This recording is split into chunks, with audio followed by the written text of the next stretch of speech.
$1 million. You shouldn't have done that. He was a good man.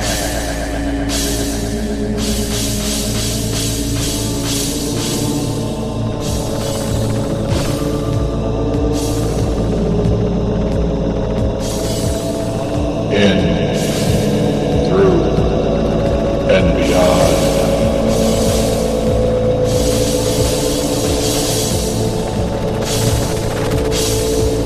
In, through, and beyond.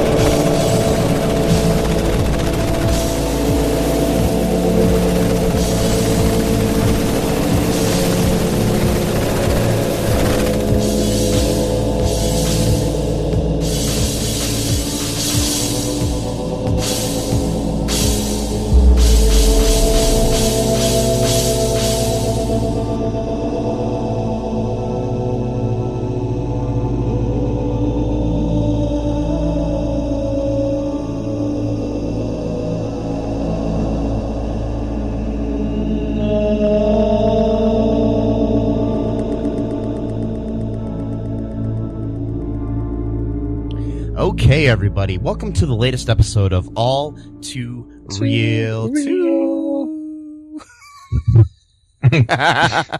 My name is Michael E. Cullen II, and with me via the interwebs is Matthew Giant Spider Haas. Alrighty. So you're really on the webs. Yep. As a spider. And literally on the World Wide Web, yes. Yes. Giant World Wide Web. Mm-hmm. There's an invasion. There's an invasion of webs and lots of worldwide thereof takeover. Damn it. So, today we're covering a nice little, silly sci-fi film that was released on October 24th, 1975. The, classic The Giant Spider Invasion. Directed by Bill Rebane. And, written by Robert Easton and Richard L. Huff. Music by Bill Rebane. And starring the likes of Steve Brodie as Dr. J.R. Vance, Barbara Hale as Dr. Jenny Langer, Alan Skipper Hale Jr. as Sheriff Jones. Yes, Skipper, as in Gilligan's big buddy. Anyways, and then we have Leslie Parrish as Ev Kester and Robert Easton as Dan Kester. Christiane Schmidtmer as Helga. Kevin Brodie, the son of Steve Brodie, as Dave Perkins, and Bill Williams as Dutch. Yep. Good old Dutch. Yep. And,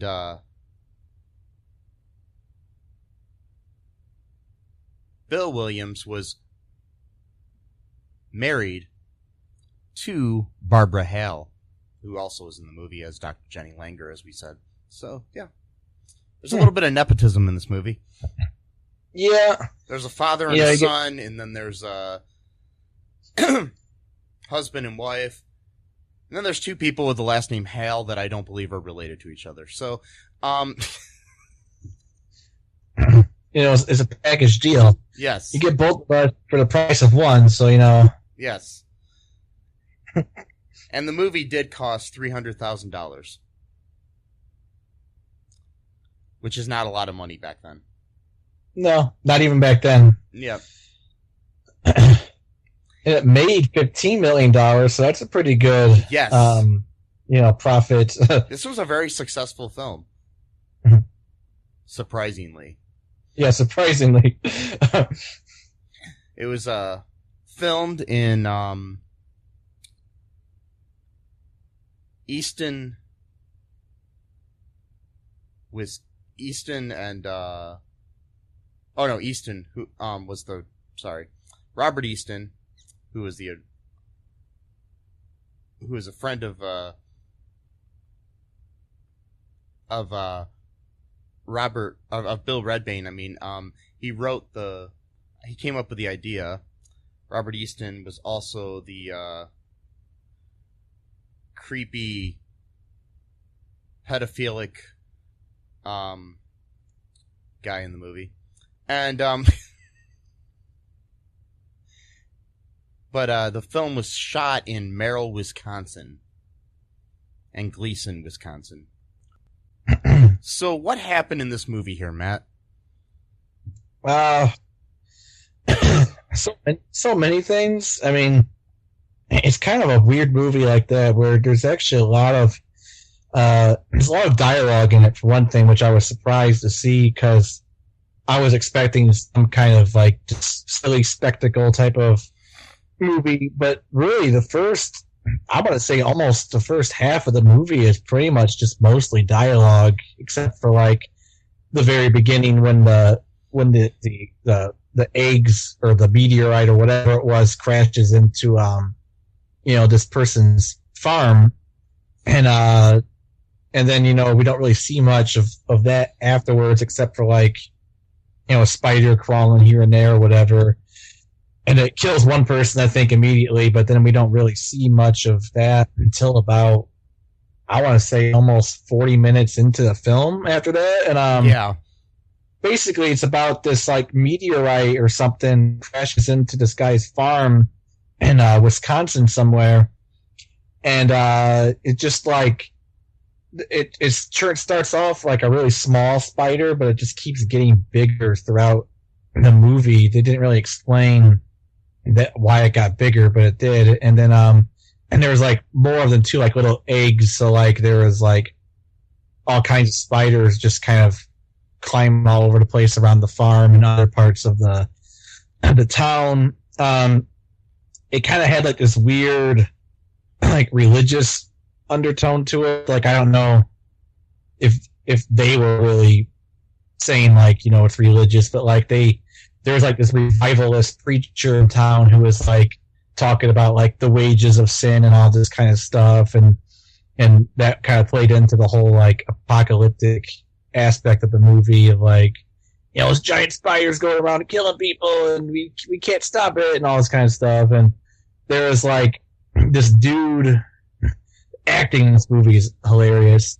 Some of it's really good, some of it's just terrible. It's kind of weird. It's like you get some people who are like almost acting like they're like Shakespearean, like taking this movie so seriously. Then you've got other people who are like just obviously not really there. And you literally have Alan Hale Jr. phoning in his performance, because half of his performance is him sitting at his desk on a phone. Right. Yeah, he's literally phoning it in, and he plays this guy who's just like way too like jovial. Like, I mean, like everything's a joke to him. Literally everything. Like. Yeah, I mean, it's pretty much the same kind of character he played on Gilligan's Island and like everything else I've ever seen him in. But I've only seen him in a few things, so I don't know. So yeah, me too. I've only seen two things. Yeah, he could have more depth to his acting abilities than I know. I don't know. So I'm trying to remember what else happened, because I watched it a week ago and I kind of watched it again, and because there is a lot of depth to it, so it's kind of hard to pin it down, because like it almost seemed like they were trying to make like 3 different movies all at the same time, so it's kind of hard to like, because like there's so many different like plot points, or like plot A or plot B, and then there's plot C, and it all comes back to the preacher guy at the very end when they start playing his fire and brimstone speech or whatever, or his sermon. Yeah, I mean, like, according to Wikipedia, there are several subplots.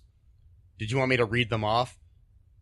Yeah, like, because I can only think of 3, but yeah, 3 main ones. Like go ahead. Okay, the subplots include Dan Kester and his hate relationship with his wife, Ev.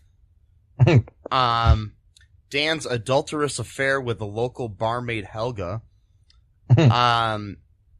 Dave Perkins' attempt to make out with Ev's underage sister, Terry. A fundamentalist preacher leading a revival meeting. Doctors Vance and Langer getting involved in a somewhat of a romance, all the more notable as the two lead actors were also in their early to mid-50s when the movie was made. The eventual panic that results when the townspeople are confronted with the spider. And then the invasion is deduced with various scientific-sounding language to be the result of somewhat interdimensional gateway, and is ultimately, and at the end it's thwarted by the doctors. This movie is funky as all get out. Yeah, it really is, because it's like there's so many different like genres going on at once. Like you got the stereotypical hick people, and then you got like these sciencey people like using this jargon that nobody. I mean, like I'm used to hearing stuff like this all the time now from like watching The Flash and stuff. So like, oh, I get it. It's a parallel universe. Sure. That's no problem. Like, of course, to me, but I'm thinking 1975 audience, that must have been like way out there. Like, and even then, I don't know if their science is really, scientific, if you will. Yeah. It's kind of like pseudoscience for, or oh, gee whiz kind of science for movies, that it's like, yeah, sure, that plot devised science. Right. Because when they said something about because when they said something about like the neutron, I was like, neutron? That's kind of weird, because usually in the newer stuff they're talking about like tachyons or negative tachyons. I'm like, a neutron? That's so old school, man. That's so old school sci-fi. Neutrons, we all know that neutrons can't, cause a parallel dimension. That's like grade school right there. Of course we know that. But no, I'm a bigger fan. I'm a bigger fan of Oldtrons than the neutrons. yeah, Oldtrons. Yeah, like the old Tron. The movie, of course, is better than the new one. Yeah. Yes, it is better. Yeah, it is. But I enjoyed the new one though. But it's good. A sequel, or whatever. It's the good. 3D sucked in the movie. It did. I don't remember. Yeah, I saw it in the theaters with you. And oh yeah, that's right. Yeah. Yeah. Well, that was like 10 years ago. Yeah, it was, but still, I remember it, and I just remember the 3D being very underwhelming. Yeah. Yeah. So the whole like underage thing, that creeped me out the most. Like, like it's, for one thing, they couldn't even like do like a regular type of relationship thing. Like they had to make it more complex than they needed to, where it's like, okay, let's just say, he's married to this woman that he hates and she hates him, and she's got a daughter from another relationship, and that's a stepdaughter. No, it's her sister.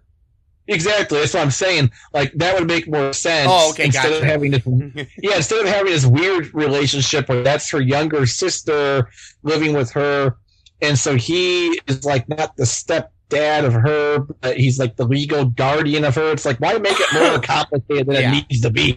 You know what I mean? Like they're trying to like be all like Shakespearean here, like, oh, this is gonna be the movie that's gonna break me out or whatever. Come on, like, and then like everybody in town wants to get with her. Like everyone, like of course, like the kid, which he's like 17, so it makes sense. He's like around her age, or whatever. But no, he might be 18 or something. I don't know, but yeah, he works for a newspaper. But that's right. Yeah, he's like the son of the owner of like a newspaper in town or whatever. And he's like the ace reporter, probably, nepotism in the movie itself, as well as the making of the movie. So, yeah, And the actor who plays him, that's Dave Perkins, that character, he is the son of the actor who plays Dr. Vance. Jeez. Okay. Wow. Yeah. It is interesting. So like, yeah, he wants to get with her, and he takes her to like a junkyard to make out with her, and then I think that's when the car stops working, like all of the electronics start malfunctioning, and then but yeah, her stepdad / step uncle, step guardian, whatever, he like tries to bribe her for sex with like these diamonds that came inside of the like that were part of like the eggs or the spiders. Like they had these little diamond things or whatever that really weren't worth much, but if you had a whole bunch of them, they would be worth something. So like he's like trying to like bribe her, which is creepy, and then like not to mention like illegal. I mean, this is Wisconsin in the 70s. Who knows back then, whatever. But like, and then like later on, the dude's cousin who works at like a jewelry, like not a shop, but like an appraiser or whatever, he comes over to the house and tries to. It's like, okay, we already got one creepy older dude trying to like bribe an underage girl for sex in a movie. It's already weird to begin with and creepy and questionably legal, even at standpoint. Then you got the second guy doing it. It's like, all right, how many times do you want to make this point? Like, what the hell are you doing here? And then, and everybody in the movie looks like they belong in the Manson family. Yeah, they do. Yeah. And I mean everybody, not just like everybody. Oh yeah, especially the wife. Yeah. She looks like, oh yeah, too. Not only that, this whole movie starts off with this creepy, like, older adult trying to, like, seduce the younger / underage person. Like, why were they obsessed with this in this movie? Like, this one theme is, like, cuts across the entire film, which is about a fucking spider invasion. Like, what does this have to do with a goddamn giant spider? But anyway. Maybe it's a metaphor. Yeah, metaphor. The spider is the patriarchy trying to press down upon man and woman, and the invasion is the man trying to invade the woman's body and take her over and and invade her soul. And I'm guessing they didn't think that deeply, but no, I don't think so. That's like a meandering of like a pothead in the 60s. I don't even think they even had that going on for them. I think they were just totally trying to be like shocking, because like in the beginning, it's actually the wife. She's like an alcoholic. She's always drinking all the time, and she's like hitting on the young guy who's waiting on his date, who's her younger sister. He's out on the porch waiting on her to get ready, and she's out on the porch. But you see, Matt, that's her trying to escape her reality and get out of the oppression that she has from the man. Maybe, or it could have just been because she was drunk and horny. No, man, this is deeper. No, I don't think it's deeper than that at all. Because she apparently gets horny when she gets drunk, because later on she calls that Dutch guy who owns like the town diner and basically like asks him to bring some liquor to the house because she ran out of it, and she said that she would be very appreciative when he got there. I wonder what that means. Well, we know what it means, because the next scene it shows her in a fucking bathrobe walking him out the door. So yeah, she just made him cookies and when that happened, something spilled on her clothes and she needed to go put on a bathrobe. Yeah, that's what happened. Yeah. And the other thing too about this movie, all of the men wear back braces for some reason. I'm not sure if that's a metaphor for something too. Like, what's with the weird back brace thing? Dutch wears one, and then because he almost forgets it, and she's like, "Oh, you forgot something," and she gives him his back brace. But then later on, the dude who owns the farm has a back brace too. It's like, okay. Well, I think the dude who had it first, because that was when he was having. He almost forgot it when he was sleeping with the barmaid. Oh. And then, because he almost forgot it when he was going to go home to be with Ev. Oh, okay. Yeah. And it's like, you don't want Okay, to I forget forgot. this. Yeah. And Yeah. I don't, yeah. This is the important stuff that we were talking about here. Yeah, and I don't know Not if the it, spider. was it a back brace or was it something to slim his stomach to make him look better? Which is, Well, I think that was before they started making those things. Oh, I mean, okay. maybe. I don't know. well, they've had Well, those things for years. They've had corsets for, Well, since the Middle Ages or whatever. So yeah, I mean, it's, so I don't know. Yeah, these are the important things to talk about this movie. not the giant spider. The back race really needs to have like a 20-minute long. it's the most important part of the movie. And I think the back brace is symbolic of the fact that society is bracing up the man and not the woman. Yeah. See, I think this whole movie is like a feminist manifesto written by men. Of course, it got to be written by men because those are the real feminists, of course. I got to prove how much of a feminist I am by talking over you women. See? No, what she really means is this. I got your back, okay? But yeah, because that oppresses both men and women in their own unique ways. You see, the back brace is like, this man is tired, he needs rest, and society's like, no, you get back to work. So Yes. yeah, man, yeah. That's what the whole movie's about. It's about society's obsession with sex. Yeah. So, what else happened?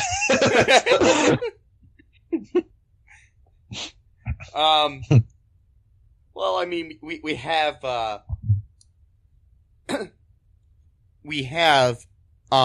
another feminist scene in the movie when the doctors meet each other, and we have this doctor from NASA go to meet the local, I don't know,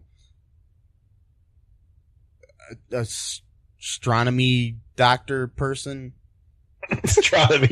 Yeah, that's what she was. Yeah. Yeah. And we got to emphasize the fact that in the scene when they meet, he goes there and he's like, I must be here to meet your husband. Oh no, I mean your father. Right.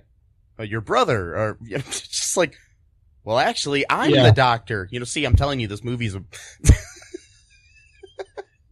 It's like, No, I remember that scene. It was so awkward to watch because it's like, oh my god, dude. Like, but they never mentioned it after that. That was the only. Like, I was like hoping this would be like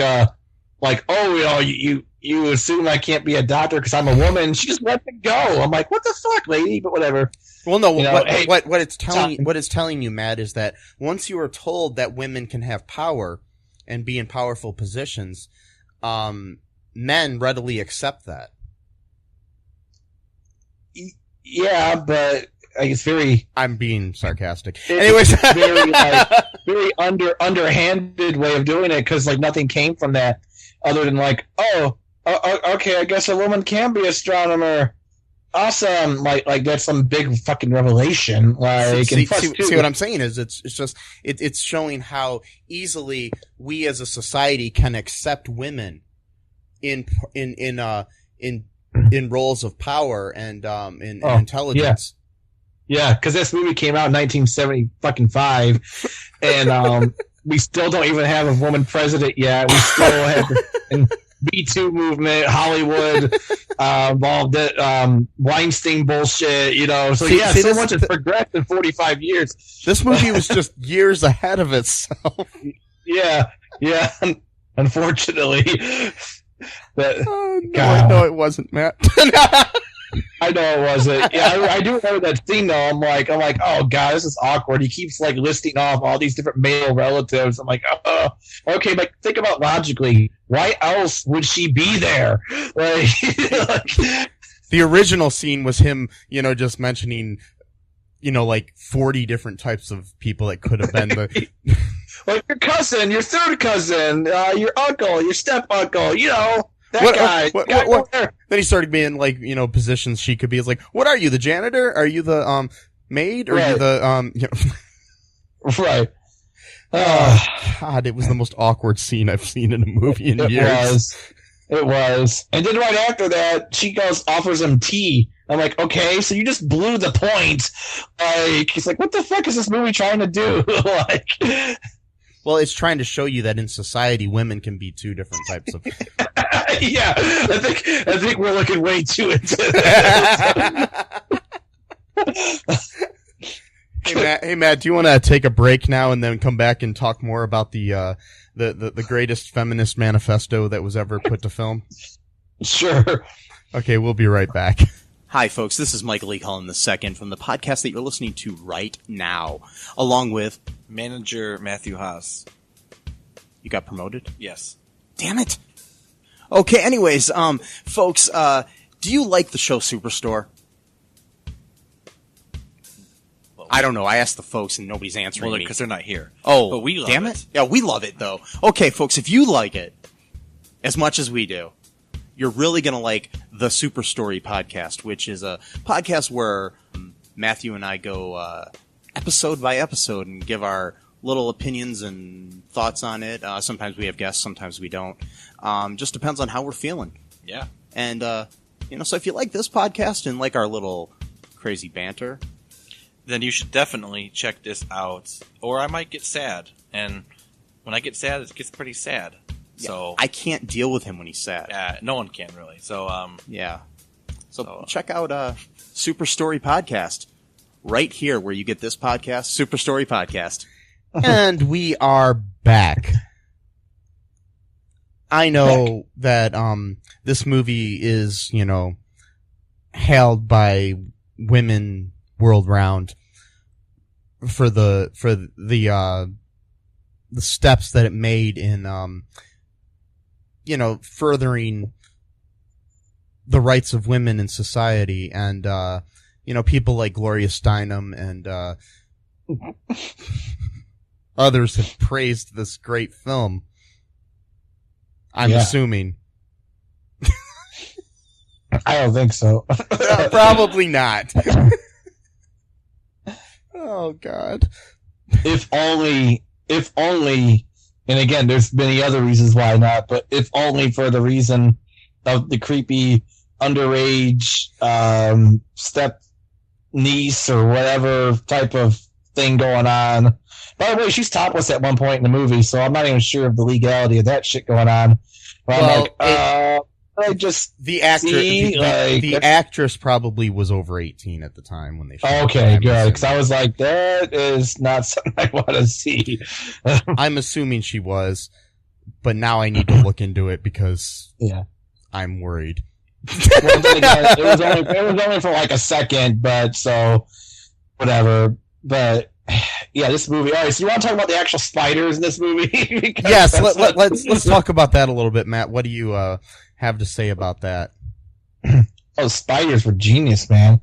I mean, they look so real. I mean, I was so afraid when I saw them like hop out of the dresser at the house, or like when it's crawling around in the fields and like swallowing people whole, and just like leaving like a tiny little carcass, that's left over.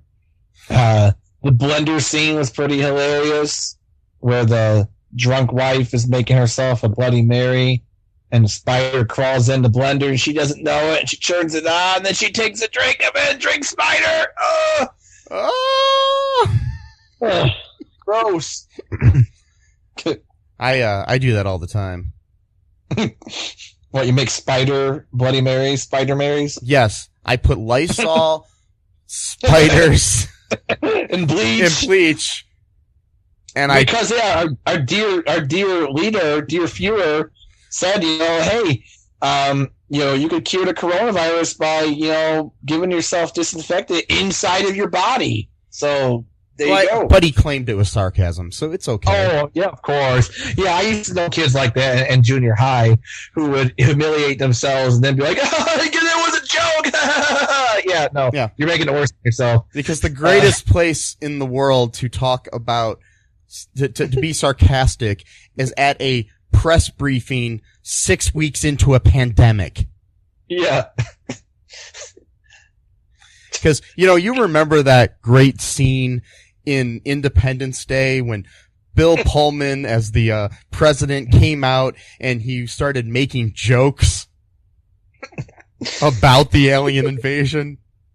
Yeah, those are in the deleted scenes. They're really good, though. You remember the scene in this movie that we're talking about when Alan Hale, as the sheriff, came on TV and started making sarcastic jokes about how we're being invaded by spiders? Mm-hmm. Wait! That's awesome. Neither one of those things fucking happen in the movies because the movies make more sense than the fucking reality. Yeah, Skipper/Sheriff Chucklefuck, didn't even make jokes about the giant spider. No. At least not at a press conference. Yeah, maybe when he was drinking at the diner, that's one thing, but not when you're on the job. You're all business. I mean, come on. Oh God. Jesus Christ. By the way, in the movie, he's getting a bunch of phone calls at first when people are having issues with their cars not starting. I just did a Boston accent by mistake. Car's not starting. No, I can't do it now. I only did it once by accident. You park your car in Harvard Yard. So anyone who's under the age of 25, 22 years old, he mentions at some point for a person to go look through the Yellow Pages, and I need to explain that. So Yellow Pages were a book of phone numbers back in the day, and they had the phone numbers of businesses, and the White Pages were for regular people's phone numbers, some businesses, but the Yellow Pages were more I think you had to pay maybe a little bit more to get in the Yellow Pages, not sure, but those were the more popular businesses in town. Just wanted to throw that little factoid out there. Yes. That is something good to throw out of the movie. Literally. No. Because they're useless now. No one needs them anymore. Well, unless they don't have a cell phone, but whatever. Yeah. So the spiders, the spiders were huge, and they looked like toy. They literally looked like stuffed animal toys, like the ones coming out of the dresser, at least, that were attacking. Well, I think a lot of them were real. Oh, really? Yeah, because a lot of times they were crawling around on the ground for real. So, I think the ones coming out of the little coconut-shaped pods that they came out of were real little tarantulas or something. Oh God! Ugh. Yeah, scares me. Yeah, spiders don't freak me out that much. Maybe if they're crawling on me, they would. But they would. I got a weird relationship with spiders myself. I mean, I don't like them. Were you married to one at one time? And yeah, no, I was. No, I always never wanted to destroy cobwebs because I just felt bad. Spider put all this effort into setting up a trap for unsuspecting creatures to murder and eat, and then I felt bad destroying that trap for them because they need to eat too, and I don't know, they're not actually, a lot of spiders are very playful, even they're not as scary as as people think they are. But I would never have one as a pet, but I used to I literally used to be a spider in my bedroom a long time ago. And we got this weird thing, where it would literally crawl out of its nook if I was had the light on for too long, and would literally just stare at me for a few seconds, disapproving of me, you got the light on, boy. So I turn the light off and it goes back to bed. So we kind of had our own, we kind of synced up our sleeping schedules, which was nice. Then it bit me and I got a terrible infection. But, That's how my last relationship was. Oh, but wow.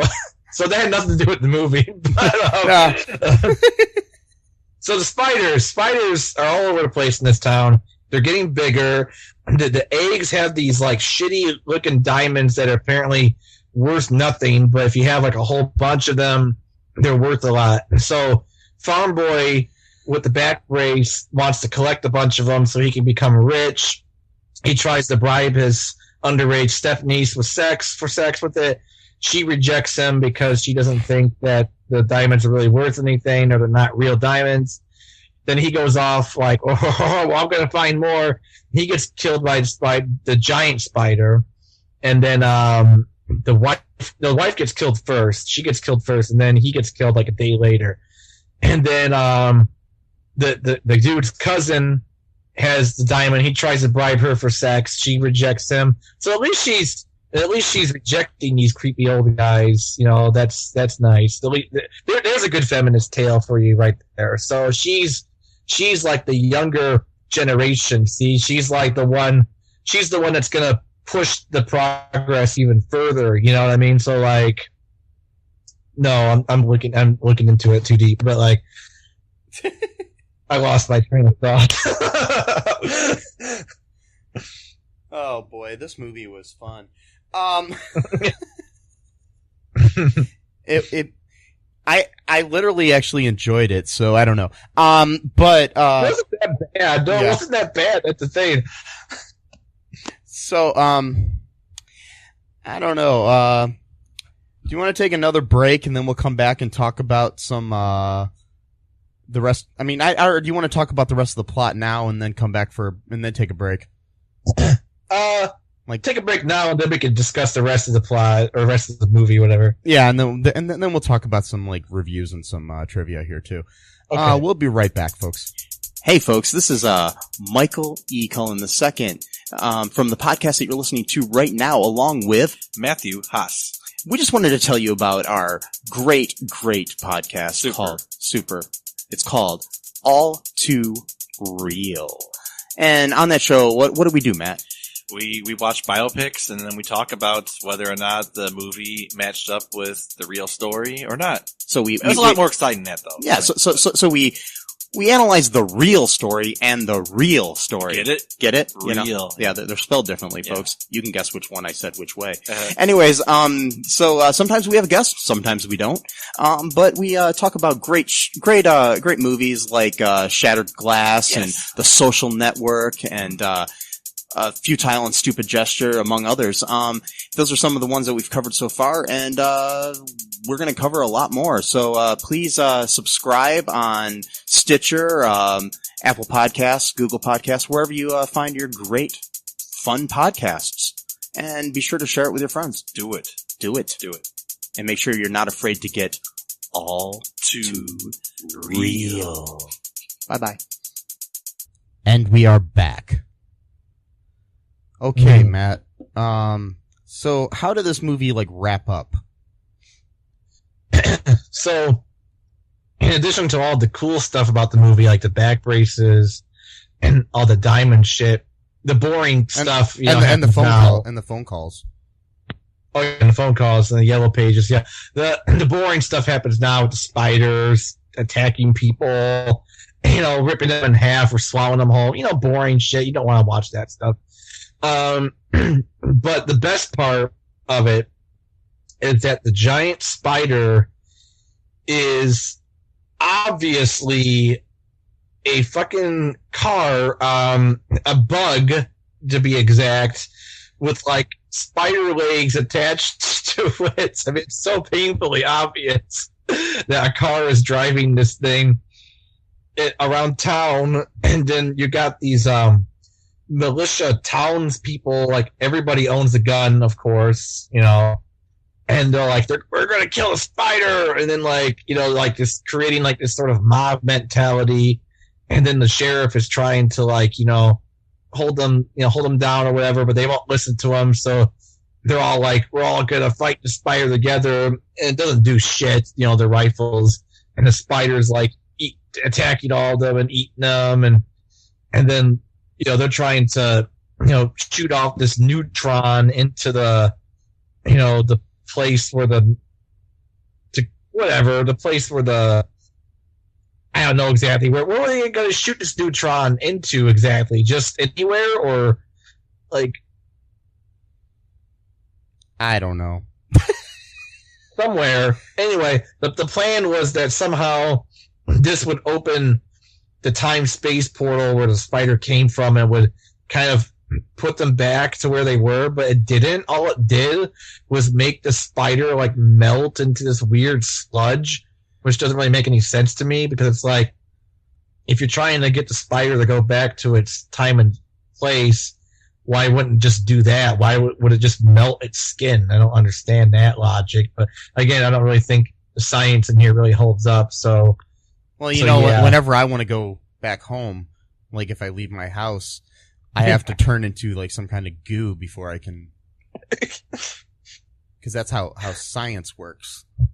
It is how science works. So they kill this thing. The townspeople finally. No, at one point they go through like a baseball game or something like that, or I don't remember. They're in a field at one point, and no, it wasn't. It was a festival. It was a what was it, like a Polish festival or something, or yeah, some kind of carnival of some sort or something. Yeah. Yeah. So the thing is chasing everyone at this carnival, and you just see, and they use this as like the photograph for like the movie itself. You see these people running away from this giant spider, which is obviously a car, chasing people down in like this field, and like I know I'm missing some things here, but then like they shoot off the neutron, and the spider melts into like this disgusting looking sludge, and then like I think at one point though, like at the very last minute, it shows like one little spider like somehow managed to survive, and then it freezes, but then they go into that preacher doing his fire and brimstone sermon talking about like the end of time. So it's like, I'm not sure if that was supposed to like build up to a sequel that never got made or whatever. Yeah. Probably, the giant spiders invade again or something. Yeah, some bullshit. And this time it's a PT Cruiser. Well, that would be before the PT Cruiser came, but. Oh boy. So yeah, that was a great movie. Yeah, it was. So, do you want to hear some trivia here, Matt? Sure. Okay. There was supposed to be a dramatic shot of the giant spider crushing the house by having the spider dropped from a crane onto it while a bulldozer chained to a back of the house would pull away. However, when the shot was filmed, the spider's legs all went straight up in the air. The crew inside working its arms were nearly killed when broken wood from the demolished house went through the spider, coming close to impaling them. Yeah. See, this movie was so important for its feminist message that crew members were willing to die for the film. Yeah. Yes. Yep. That's what happened. Yes. In the opening, Alan Hale Jr. greets Kevin Brodie with the line, "Hi, little buddy." This is an obvious reference to. It's an obvious restaurant. Obvious reference to Hale's role as the skipper on Gilligan's Island, where he called Gilligan little buddy all the time. That's awesome. I didn't pick up on that. By the way, that should be the name of a restaurant. Obvious restaurant. You just serve like basic food. Yeah, it's got a picture of food on it. It says obvious. Like, come on, you know what this is. Yeah. You can't even. It's like, what do you want to eat? Well, here it is.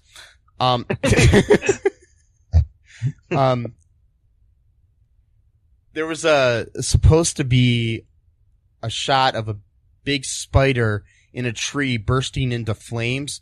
To achieve this, the director covered a large prop spider with gunpowder and had 2 crew members sitting above it in the tree who would drop a match on the spider. The director got the camera up to the very fast frames per second to achieve a slow motion look and had them drop the first match. Nothing happened, so they dropped a second. Still nothing happened. So they lit the entire book of matches and dropped it onto the spider with nothing happening. The director turned off the camera, and immediately afterwards, a huge explosion and fireball shot up, burning the hair off the crew members and starting several small brush fires. The director was furious that he wasn't able to get the shot on film.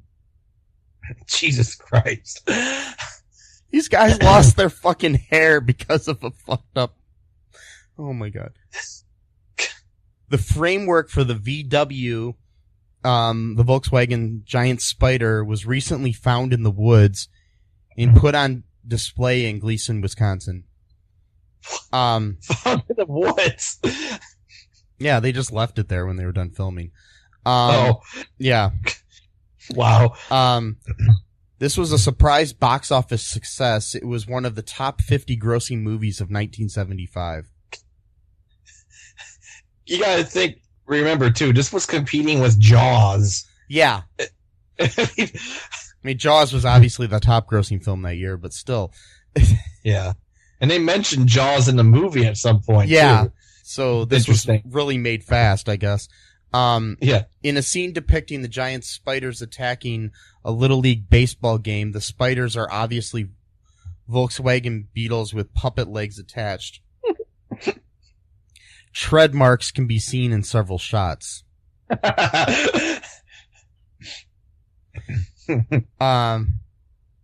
In May of 2005, there was a Bill Redbane Film Festival in Madison, Wisconsin that featured this film. Hosting the festival were Michael J. Nelson and Kevin Murphy of the TV series Mystery Science Theater 3000, which had featured the Great Spider Invasion in a 1997 episode. Nelson and Murphy said, despite their lampooning of the film on MST3K, they actually admired Redbane because he was able to make the film with such a low budget.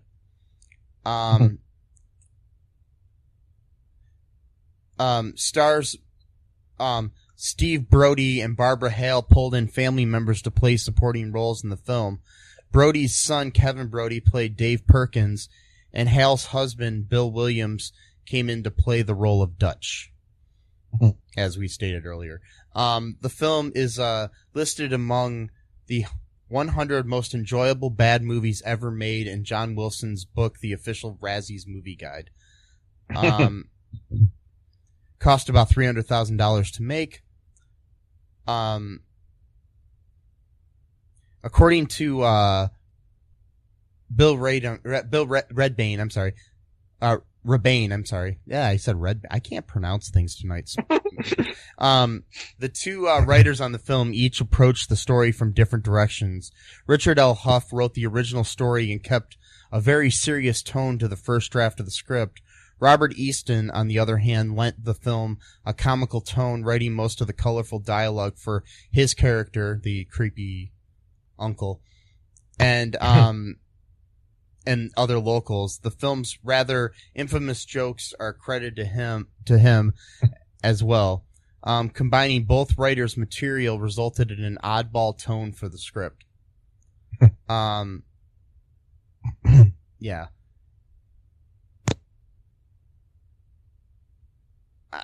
Yeah, it's such a interesting film. Stephen King is a big fan of the film as well. The book that Alan Hale Jr. is always reading in the sheriff's office is titled Flying Saucers Want You. Well, at least somebody wants me. The spiders want you. Do they? Think so. Oh, okay. That's nice. There's one on your shoulder right now. No! Ah! I'm scared! And now I need a Spider Mary. That's going to be a new drink of mine. The Spider, I'm going to take a Bloody Mary and I'm going to put a spider in it. Spider Mary. Spider Mary. Yeah. Yeah. Maybe that was the name of the spider. Mary. Yeah, that makes it sad. Or Mary. She was turned into goo. Yeah, it has a name now. It's like you can't kill a turkey after you name it and then eat it or something, you know. Personalize something and then, you know. Okay, I found some reviews here, Matt. Here's one that I'm gonna read about the movie. This is a 10 out of 10. Posted by Alice Spiral on the Internet Movie Database here back in February 17th of 2007, shortly after Valentine's Day, by the way. Her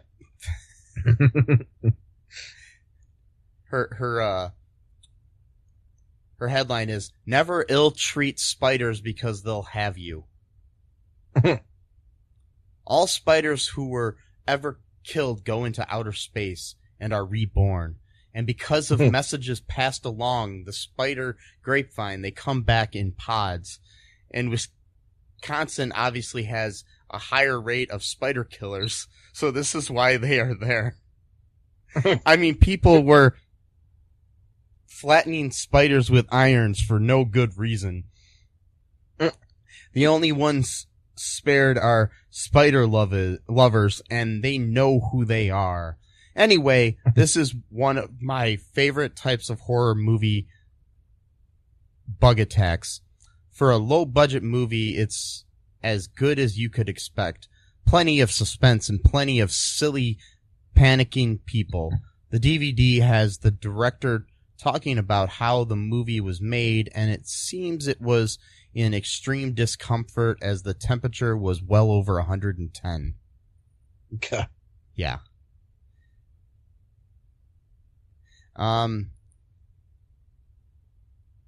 Here's a 2 out of 10 review from Aaron1375 from October 25th, which is right before Halloween of 2002. Well, there is one giant spider. Why this movie is called Giant Spider Invasion, I will never know. For one, there is only one giant spider. Two, it isn't really an invasion. The plot starts at some redneck's home where from out of the blue something lands in their backyard. Then a bunch of TV stars and B-movie stars try to figure out what happened. Then a giant spider, which I believe is really a dune buggy terrorizing the countryside. For the most part, the spiders are just tarantulas, which are rather big but not giant. You would love the scene where they discuss black holes and how they relate to the spiders, as well as how they kill the spiders, because it's a clear example of cheap movie science. Okay, so that was that. Okay. Got all that wrong, but okay. Yeah, I know. Because it's called the Giant Spider Invasion, not the Giant Spiders Invasion. So it can be only one. It's fine.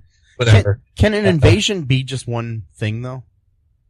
I don't know. I maybe not. I always assumed anything. Well, I guess because they call it a home invasion when a guy breaks into your house.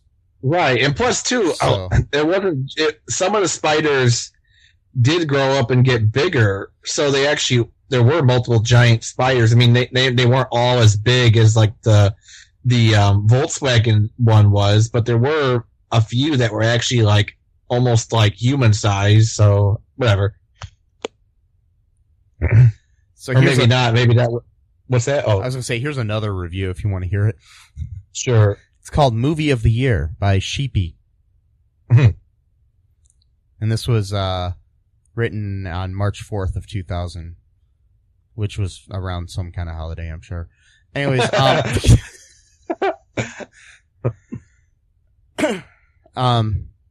man, was this an absolute perfect movie. Brilliant. Exciting acting, interesting dialogue, excellent music. The story just blew me away. It was so enthralling and incredibly original. This was a wonderfully excellent movie. I could not find any defect in it. I've watched it over and over. Everything about it is perfect. The acting is flawlessly good. I can't believe this movie was made in 1975. The special effects are unbelievably amazing. The giant spider looks so realistic. 10 out of 10. A perfect movie. Grab some popcorn and get ready to be entertained by the giant spider invasion. Yeah. I'm pretty sure that was all sarcasm. It sounds like. But I don't know. You know, sarcasm is kind of a interesting topic these days. Yeah. Unless you call back. Yeah, unless you call it sarcasm. Who knows? So Matt, would you recommend this movie to anybody? Sure. I mean, it's fun. You know, it's kind of stupid, but you know, like get some friends together. You know, later on if we can still do that. And well, I don't mean that sarcastic. I just mean, you know. Well, I know. You know, get a group of friends together and just kind of, you know, watch a bad movie on purpose. And because, you know, we reviewed a lot of bad movies on this show, and you know, we've discovered that there are movies that are so bad that they're funny, and there are some that are just so bad they're boring. This is not the boring kind. No, not at all. I enjoyed it thoroughly, actually. And like I said, this is the greatest feminist manifesto to come out of cinema in the last 100 years. And wow. Yes, you know, there's, you know, Norma Jean and all those other movies that are about, you know, feminists and stuff. And, you know, nope. This movie is the greatest movie to, you know, help further the, you know, feminist values in society. And by the way, I am being sarcastic. This is what real sarcasm is. Yep. I just want to teach that to people listening, because saying something seriously in a press conference and then the next day calling it sarcasm is not sarcasm. Most of the things I say in my life are sarcasm, and you can tell that by the snarky way I say them. When you say them directly to a doctor in a press conference being televised worldwide, in a serious tone, that is not sarcasm.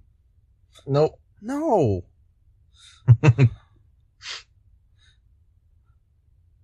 But yes, this is the greatest feminist manifesto ever put to film. And I highly recommend everyone watch this movie. And I'm not talking about just, you know, people that want to watch a bad movie. I'm saying this is the greatest movie to come out in 1975 besides Jaws. Well, that's a lot of movies that came out in 1975. Yeah. I'm sure that there might have been some other movies in 1975. Okay, so I mean, this movie came out the same year as Jaws, as we've said. One Flew Over the Cuckoo's Nest. Oh wow. Shampoo. Dog Day Afternoon. The Return of the Pink Panther. 3 Days of the Condor. Funny Lady. The Other Side of the Mountain. Tommy. The Apple Dumpling Gang. Rollerball. That's just a few. Barry Lyndon came out that year. French Connection 2. Stepford Wives. You know, all these, you know, the Rocky Horror Picture Show. You know, all these shitty movies that are nowhere near as good as the giant spider invasion. Yep.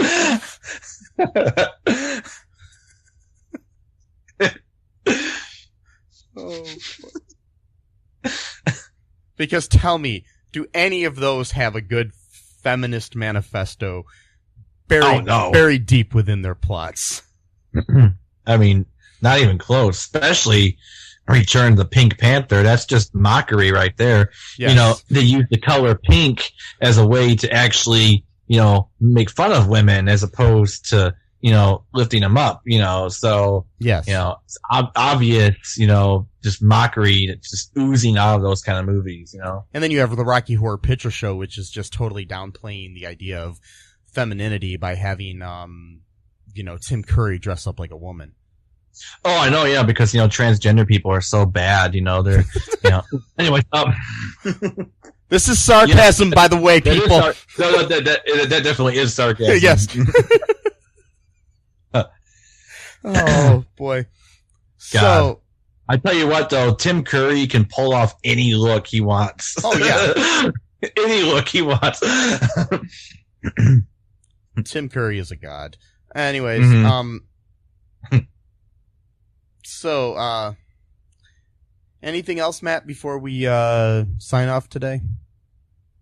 You know what? Well, I am gonna set up, you know, a website soon. I don't have it, you know, ready right now, but, you know, where I'm gonna, you know, kind of put, you know, like a lot of my music and stuff on, like sell my albums and stuff like that. So, you know, whenever I get that up, maybe I'll plug that, you know. And, you know, other stuff too, some of my articles, some of my writings, just, you know, a general creative space, you know, of mine. All of the brilliance and the not so brilliant craziness that comes out of my mind will probably be up on that site at some point. So, I mean, for right now, you might want to follow Matt on Facebook. He's got a fan page, Matthew Haas. I think it's called Matthew. I always forgot the name. Is it Matthew? No, it's Hostility. It's Well, the actual fan page is is just Matthew Haas. Yeah. You search for it and you'll see like a superhero looking version of myself. That's me. Mike does this great Photoshop work, and he basically made me look like a really muscular superhero dude. It's pretty awesome. And then I use that, you know, picture. Yeah, just look for that fan page, and I'm sure that in the near future, links to your website will be up there. Yep. All right. So I'm gonna play a little song or a little music to kind of commemorate this great spider, as well as to kind of say sorry, you know, to the spider, you know, that they had to kill it, you know, because, you know, it wasn't his fault or her fault. Probably her fault, because this is, again, like a feminist anthem, you know, for being kind of taken into a different time and space world that, you know, doesn't belong, and it was just trying to eat some food. I mean, that's what all living things needs food to live. So sorry to the spider, but, you know, here's a little song, you know, for that. Okay. Let's get situated here. Situated. There we go.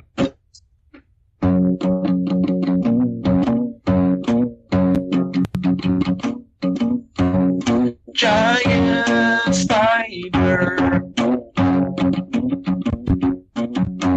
Giant spider. It wants to eat.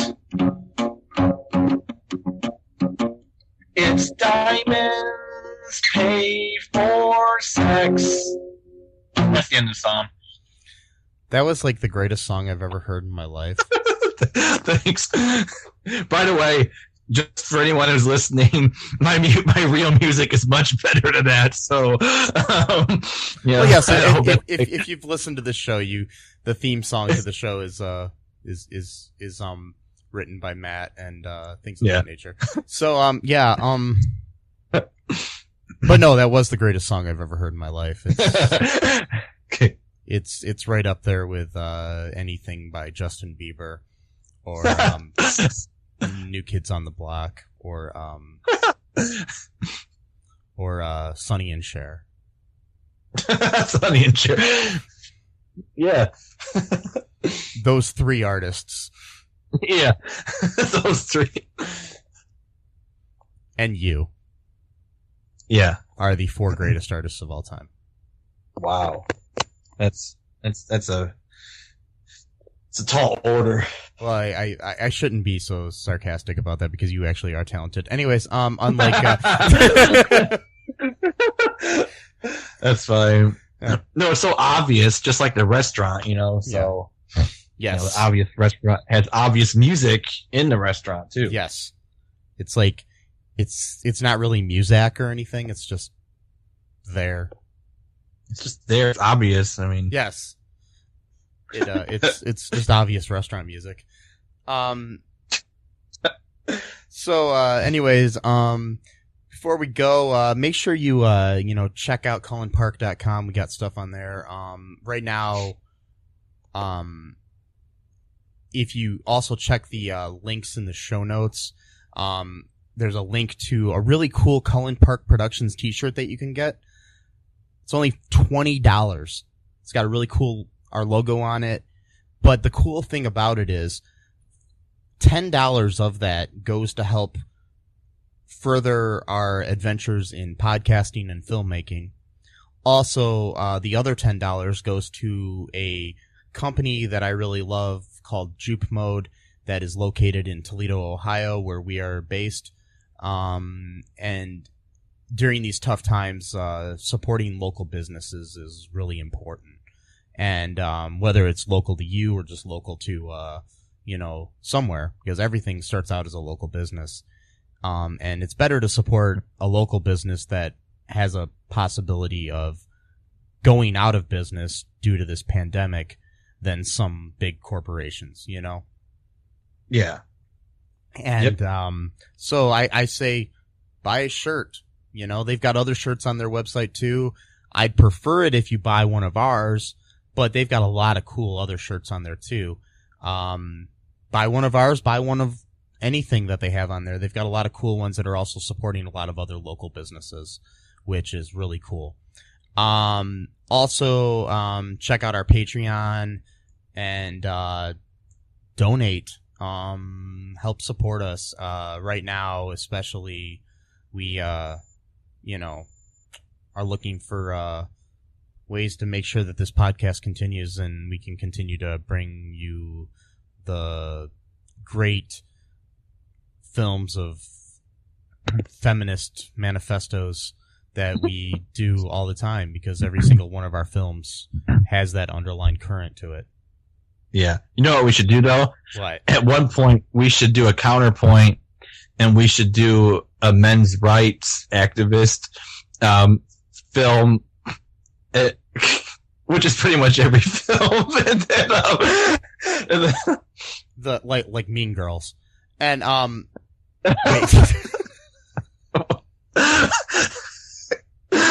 God, we're so weird. I know. So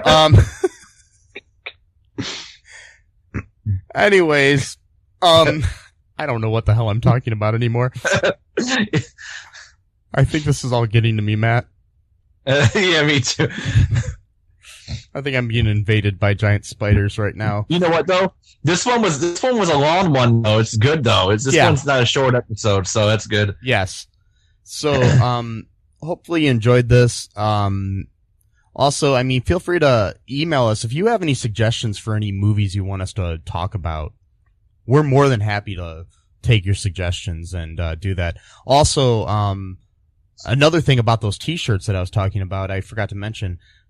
If you buy one and then send a screenshot of your receipt to Mike@cullenpark.com and you live in the Toledo area or are willing to travel to it, you can be an extra in a future film that we have.